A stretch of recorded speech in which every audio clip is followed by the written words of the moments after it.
Today I'm checking out this 4-inch halo downlight with night light. So this is a really neat feature. Check this out. The ring is gonna light up for a night lighting, commonly used in hallways, places like that. This is my bedroom 2 ensuite. So I thought when people were renting here and they come on into the room, it would be nice to have this feature. You ready? Wow, look at that nice even glow. This is quite a neat feature. All the same features of all my favorite 4-inch recessed lights from Halo with the selectable colors. You can use these in moist locations, and they have an airtight seal when you're using them up in the ceiling to the attic. So pretty neat feature. Show you guys again.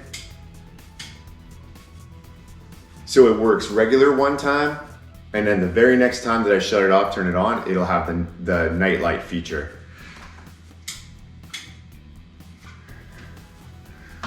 Wow, isn't that sweet? So in this install, I got my wires roughed in ahead of time, I mounted my drivers and got everything going. Now when I put the ceiling board on, I'll drill my holes like right here on these lines that I've indicated and put them in afterward. So this is just another way to do it. This is really the way the inspectors like to see it, because then they know the driver boxes are mounted perfectly rather than just having the loose wires there and fishing them up afterwards. So let's take a look at this install. It's basically the same as the other 4-inch light, just the driver box looks a little different and the switching to go from the light selectors is a little different, but the concept is the exact same. And just one thing I'd like to note, that this light itself is a little bit different thickness wise, a little bulkier than the other lights that I like to use. So if that matters to you, where you are able to use the other ones in thin locations where you might hit a joist, this one's gonna bounce you down about twice the thickness. So it's a little bit thicker than the other 4-inch light that I like to use.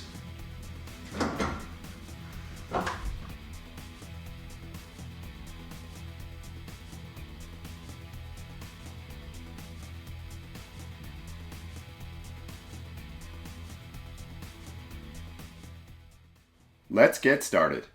I'm going to unbox 5 of the Halo 4-inch nightlights. The wires are already roughed in ensuite 2 for the 5 recessed lights. At the end of the video, there is a detailed clip how the wires were installed. After unboxing, I cut the wires to an even length.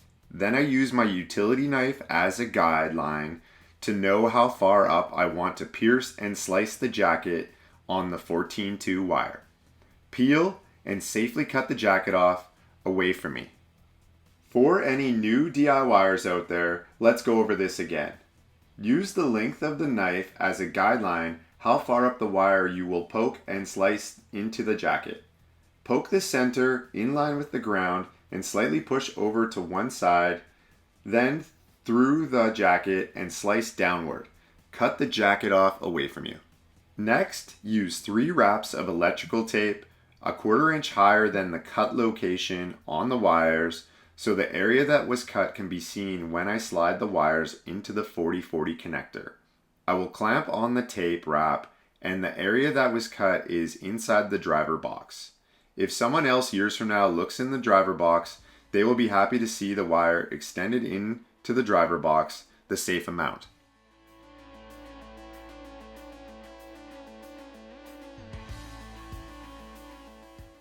Using the 14 slot on my wire strippers, I will strip the wires 3/4 to 7/8 inch to install into the quick connect supplied in the driver box.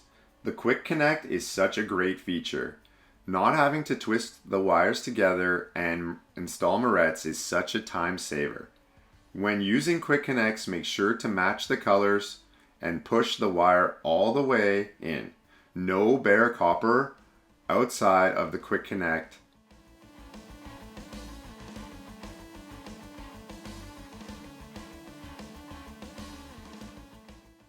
Here's a closer look at the driver box with the knockout removed. I use a metal 40/40 connector, back the screw off a couple full turns. That helps with letting the connector squeeze smaller to fit in the knockout hole. When inserting the connector, I make sure to insert it until the metal of the knockout edge is in the groove of the 40/40 connector. Then, I will slide the wires into the 40/40 connector, bringing the electrical tape wraps just inside the driver box. Tighten the connector screw snug, but do not over tighten. Now insert the wires into the quick connects, fold the wires neatly, and close the driver box.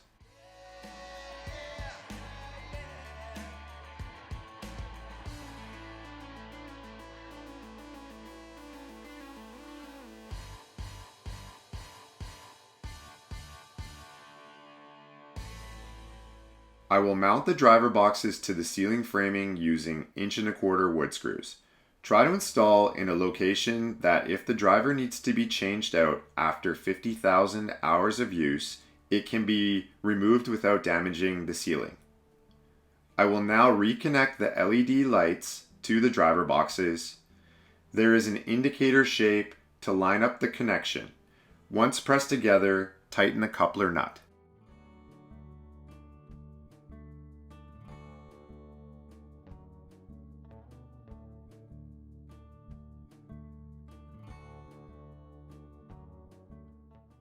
Now it's time to test the lights.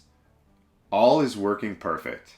I will prop the lights over the driver boxes so I can use the light to finish off the construction. I'm about to start tiling, and lots of light is good for tile installation.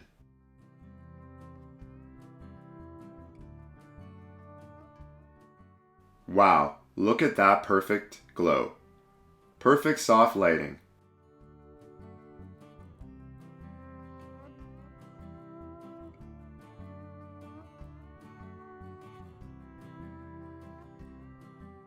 Now let's take a quick look at the wire installation. Ending at the toilet room, these 5 wire drops return to the switch location where it picks up power from the home run feed.